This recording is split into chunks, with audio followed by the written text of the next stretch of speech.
That was just to give you some idea of these mutilations. They're not. We were initially under the impression that these mutilations were only taking place at night. But that is not the case. They're taking place in broad daylight. Yet, even though they're in daylight, nobody ever sees them. Who's done it? Now, I'll just go through one or two slides on the mutilations, which some might find unpleasant, but it's the only way you can describe something, by showing people visuals. These mutilations, like that lamb, happened on the east coast of England, and where they've had a real blatting with animal mutilations over the last couple of years. And once again, one farmer had 40 sheep in a field killed in one night this way. They actually, people have heard me talk about this, but where they actually got a vigilante group of farmers together and they sat in the fields with their guns because of this particular field being subject to this blatting. And they sat there all night in this field one night, never saw a thing. Following morning there was a mutilated sheep in the same field as where they'd been sitting guard. Now, I've only just recently found out a very interesting thing about this, because one of the people who was in that field, and I've only found this out in the last few days, he'd been having a lot of problems, head pains and blacking out. And he was once involved in a road accident where he had quite severe head injuries, and he went to, obviously, the hospital because of this business, and they said that they scanned him and said they thought he had a very slight blood clot on his brain. But interestingly, while he's going through all this, it turned out that two of the other people who were in that field the same night as him have also developed the same symptoms and have also ended up at hospital with the same blacking out situation and loss of memory and all sorts of things. And they reckon both of them have possibly got a very small blood clot on their brains as well. Maybe a pure coincidence, but it is a big coincidence if it is the case. So there was 40 odd in one field. It went on for weeks and weeks, did this over at the east coast of England, up near Scarborough, Fylingdales, Whitby, all that area. They were getting a real blatting. And it continued for an awful long time. Animals were being killed and they were being quickly removed by the Ministry of Agriculture, who moved in, who refused to talk about, deny all knowledge. And now that one is from Northern Ireland, as our friends from Northern Ireland in the audience will know. It's just a typical cattle mutilation where there's not a sign of blood around, of course. With any of these mutilations, you never find any blood. There's hideous wounds, there's organs removed, but never a sign of blood. Now that one, that cow there has got half of its jaw's gone. It's just the skeleton of its jaw. Various organs have been taken from it, including its udder. That is for Northern Ireland. I'm just pointing out this goes on all over the place. It's not going on just in the States or Canada or Puerto Rico. It's going on here. It's going on in Scandinavia. And one has to wonder at times whether this does affect human beings, whether they ever do find human beings in the same situation. And we do know about the one that was found in Brazil, which I haven't brought the slides today because I'm sure it could distress people to see it. But it is going on. Now, I was talking to my good friend from Puerto Rico, George Martin, before I came on, and of course George is going to he'll thrill you with what he's got to tell you about what's going on there, so I don't intend to get involved in it. But one thing we were saying is that what is happening here with our animal mutilations is identical to what they're getting in Puerto Rico and Brazil, but he will go into that. Foxes, all forms of wildlife. One time we thought it was only domestic animals it was happening to. That is not the case. It is happening to all forms of wildlife. And it doesn't matter how big or how small the animals are. And as I go on with this, you'll see by the time I come to the end of this slide exactly what I'm talking about. Hole in the head, brain has disappeared, rectum cord out, no blood anywhere in the body. There was one incident out on the east coast where, and once again some people may have heard this before, where a chap was driving along the road in broad daylight. As he was driving along, he said he suddenly seemed to be sort of a mist in front of him in the distance. And as he was driving along, suddenly a badger fell out of the air and landed in the road in front of his car.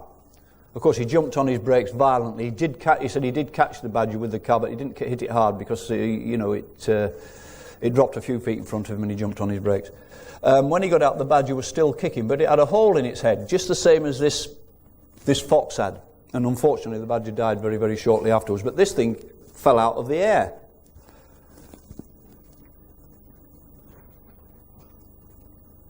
Now these I'm just one or two newspaper cuttings. People have asked me when I've spoken before, well, can you show us some of these cuttings that appear in the papers?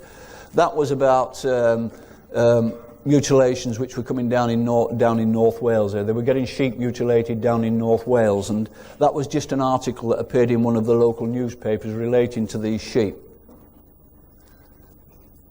Well, this was the area where a lot of mutilations, ranging from cattle right the way through the animal system, from deer to badgers to foxes, all the way down, were all being found because there's some vast forests around that area. But it's interesting that it's in close proximity to a Ministry of Defence establishment. And whether there's any significance of that by that, I really don't know. Now that is one of the deer that was found up in Finders. Can you see the hole in the centre of the head, which is perfectly round? There's no way it's a gunshot wound, by the way, that, ladies and gentlemen. It's far, far too big for any gunshot wound. There's not the slightest sign of blood. The brain's gone. And my understanding, that's a fox that was found. That was down the south of England. Now, I don't know. It was one that was sent to me where they said this fox had been found in this lady's garden. They considered it was possibly an animal mutilation by the sort of pattern that we talk about. I'm not so sure. It's certainly got organs removed. There's certainly no sign of blood there, which of course are indicative of this type of thing. But maybe it is, maybe it isn't. Now this is one from America, where they were getting all the deer deaths, the same type of thing. I'm just trying to draw the patterns between what's happening in other countries and happening here. And they were getting the same type of things, where those puncture wounds made in the animals, wild deer, etc., in fairly large numbers. That's a hole in the head of a sheep, and its brain's gone. Once again, no blood.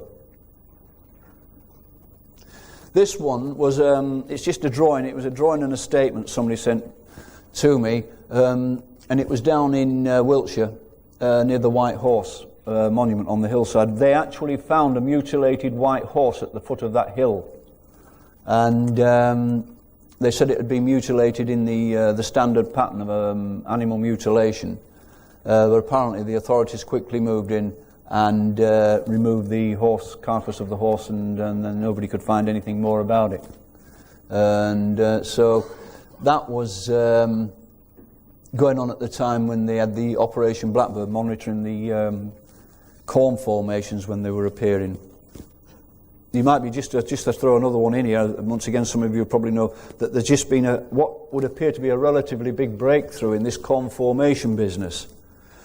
There is a formation appeared in I think it's within the last week or 10 days, and they're calling it the snowflake formation, and it is a perfect snowflake pattern, the pattern you get of snowflakes. Now, interestingly, there was a student apparently down there with his girlfriend, and they were camping out near Alton Barnes, and in the middle of the night they suddenly spotted these balls of light flying around over this particular field, and he had his camcorder with him, and he recorded 2 balls of light coming in over this particular field and then starting to, if you like, dance with each other and moving in a spiral effect over the top of the field. Then at some stage they were joined by 2 more balls of light, which he has also got on camera, and all 4 balls of light start to do these aerobatics over this particular field, and then eventually they shoot away. All this was caught on camcorder. Anyway, the following morning, this exact field where these things have been flying over, they found this snowflake effect pictogram. And I understand that Colin Andrews has got this video in his possession. I don't know what his intention is to do, but he has got this. The people who took the video want nothing to do with it. They're shy of publicity. They don't want the names revealing or anything. So if it is what they say it is, it's a very, very interesting breakthrough. But they're certainly going to, apparently they're having the film analysed at this moment in time. That was just digressing slightly. Yep.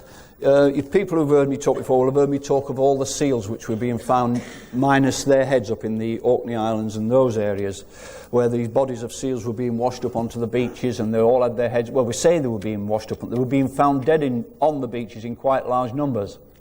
And they were all minus their heads, and this was happening over a period of days. I spoke to the vets involved because they actually did some autopsy on one of these bodies, and they said that these heads had been removed in a very, very surgical, very precise type of way, and that every head had been cut off at exactly the same point, and the cut had gone straight through the same part of the spine, the two bones of the spine in every case, and not once had the cutting instrument touched the spine. So it was really extraordinary. And they were finding these things, as I say, these poor devils in numbers. They said, we spoke to the Seal Protection League, etc., and they said there is no way this is the work of normal predators like killer whales and things like this, of course, who usually prey on seals. They said there was no way that this was the case. The big argument was at the time, it was going on by the police and the Seal Protection Society, was were the animals being killed on the beach, or were they being killed at the sea and they were being washed in? The police attitude was that they must be getting killed at sea purely and simply because there's no sign of blood on the beach at all. But the Seal Protection League were under the opposite opinion. They reckoned the things could have been killed on the beaches where they were found. This is an interesting one. There may be some people in the audience who know about this one, but it was one that was passed to me from down south where some people had their pot-bellied pig killed. It was night. It was put in a barn at night, apparently, this pot-bellied pig, where they had their other animals. And the barn door was closed at night, and it was just a latch. There was no bolt or anything like that, it was just latched. Anyway, when they got up the following morning, they found that the barn door had been torn off its hinges, and the pot-bellied pig was missing. And it was found about half a mile away, minus its head and one of its legs. Once again, there was no blood anywhere around to be found. But the interesting thing about it is the fact that whatever had got this pig out of that barn doesn't seem to have had the intelligence to realise all he had to do was lift a latch to open the door. It had physically got this barn door and ripped it off the hinges. And the people who own this barn said this would have taken something of extreme strength to have been able to have done this. So that's another strange one. This is just another picture of a couple of deer that have got the same type of holes in their head, and they, believe me, they have lost a large number of these deers. The game wardens up in these areas, this forested area up on the east coast of England, have been finding these in fairly large numbers. And I was lucky to be able to get some of them to do some photographing before these things got whipped away, before anybody could find them. Even a hedgehog. This is one or two. I threw one or two slides in of the American side of it just to sort of give you comparisons again of what they do. How they actually excise the flesh away from the lips of the animal, the tongues disappeared, the eyes or ears disappear, yet, once again, never any blood. That's one with a cow which has had its udder removed, no blood. These are the ones which have just been recently shown in our magazine. They're from Sweden. They are getting animal mutilations out in Sweden the same as we are. And this is a moose which has been killed and mutilated, and it's got injuries to all four of its legs, which were broken, and the joints were crushed. Now this is interesting. This crushing business. I've had this come to me before, where animals which have been killed have found that it's been found that the bones, some of their bones, have been pulverised inside them by what must be a very, very powerful force, because when you start talking about bulls that weigh 1,000 pounds and they're found dead and their bones crushed, it makes you wonder what it is capable of doing this.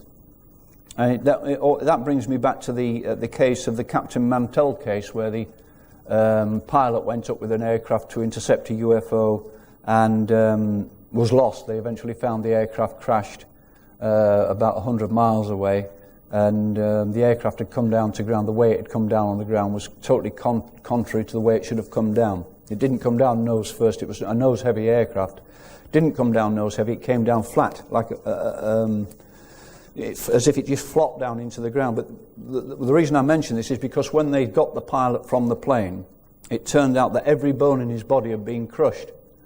And they just couldn't understand why, because these injuries were not consistent with an aircraft crash. That's just a chief inspector of the Swedish police with a Geiger counter testing for radiation. That's just a close-up of the one of the animals. That is to show the way the rectum is cored out, absolutely cleanly cored out by some method that we don't even have the ability to do at this moment in time. Now, we're coming to the last ones of these now, but I want to focus on this because these are mice. These are obviously mice. It's a bad picture because they're slightly out of focus. These were found on a farm down in the south of England where they've been having an awful lot of UFO problem, activity, whatever you want to call it. Now, we first had a case of this about, maybe 18 months ago in Barnoldswick in Lancashire, where a family were being subject to all sorts of UFO alien activity at their home. I went to interview them at their home. They'd had all sorts of strange things happening, UFOs appearing outside their house at night, strange visitations when they were in bed at night, all sorts of electronic interference at their home. And right in the middle of all this activity, the housewife went out into the garden one morning and found all these dead mice lined up on the lawn. And they'd all got this little hole in their head, the same way as the larger animals had, with the rectums cored out. We're talking about mice. Now, this particular case is another one where the same thing, identical thing has happened, where they found all these mice lined up, holes in their heads, rectal areas cored out. And this particular case is related to those who have read the story I wrote about the Jason Williams case, the young boy who was being abducted, and I'll go into that because I'm going to come on to abductions next. But it's happened on the property which is owned by Jason Williams' parents. So it just goes to show we're going right across the spectrum of animals here, from the largest right the way down to the smallest. Now, what in God's name is it that can do something like this to mice? And what are they trying to prove? I mean, when mice are lined up like this, as they were in the previous case, there's something obviously lining these mice up to do this like that. I mean, that's not sort of a haphazard way of if the bodies were thrown out. They're being actually laid out like that and left like that. So what is the logic behind something which is doing something like this? Is it being done to scare people? Or is it being done to tell them something else? It's very, very difficult to really come to terms with exactly what is going on with this mutilation business because, well, I don't know. There is something doing it, and as I say, my friend who will be following me speaking will put you in the picture a great deal more with what they have come up with, and they've come up with some very substantial information. I honestly believe that this is being done by some ET. Everything points at it being done by ET. UFOs are being seen flying over the fields where this type of activity is taking place. Regular way, people are reporting UFOs over the fields. Then they find animals mutilated in the fields where these UFOs have been overflying. I have written to more professors of veterinary sciences, agricultural sciences, you name the sciences, and I have a book with everyone listed at all the universities and everything else.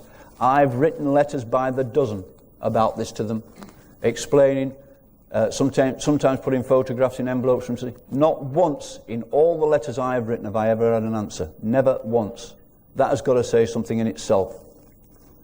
Now, the autopsy which was carried out on a sheep 2 or 3 years ago from a Filingdales incident, which I told our investigators who attend these conferences, it was done by a professor down at Bristol University.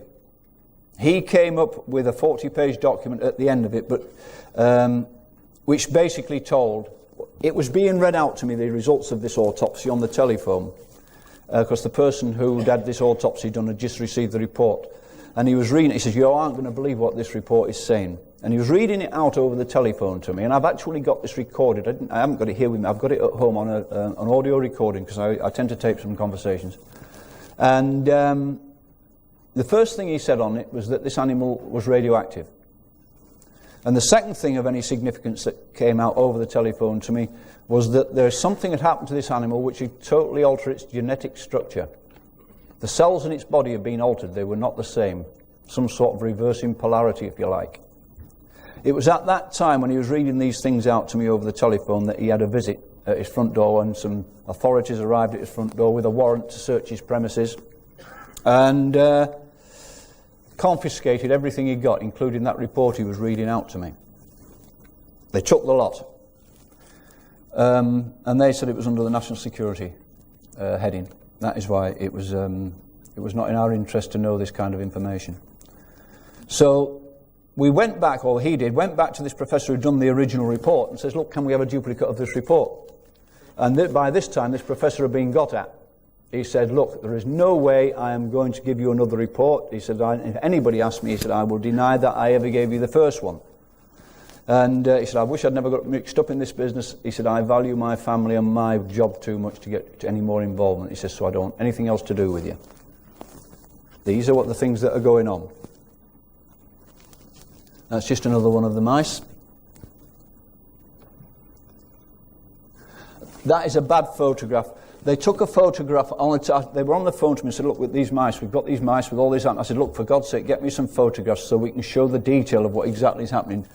Unfortunately, that one, they put it on a table to get a close-up of it, and it's out of focus. But what it is basically, I don't know whether you can see it from here, but it has actually, that particular photograph, had it been in focus, will show you that the rectum has been cored out on the mouse. But of course, it is a bad one, unfortunately.